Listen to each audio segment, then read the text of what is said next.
Satisfaction in, tell you what, first time you go and ride it after building it and fixing it, it's such a good feeling.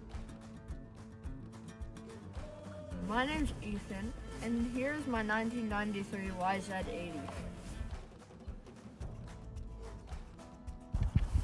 Here is the clutch. It's workable. Yeah, I would say. okay.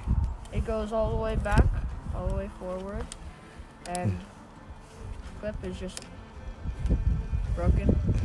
Okay. And we have the front brake.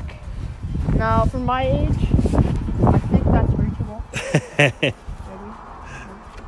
Yeah, that's All right. reachable. And then we have the decent condition back fender. Yeah, I would okay. say it's in decent condition. Then we have the muffler. It's not even held on. It'll wiggle a lot. It's got a big dent in it too, Ethan. Yeah. Okay. That's small dent. Just a little dent. And this is too big for the YZ.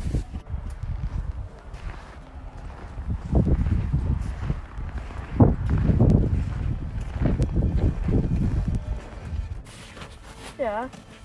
And we have this.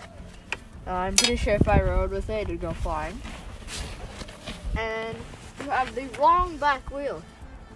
It's off the 1985 YZ 85. Wow. Yeah. So does that mean there's no back brake at all, Ethan? Yep. Wow. Come over here. Now, I don't know what happened here. Somebody painted it purple. Yeah. Oh, okay. I like your decals. Metal Militia. Do you know what that is, Ethan? No.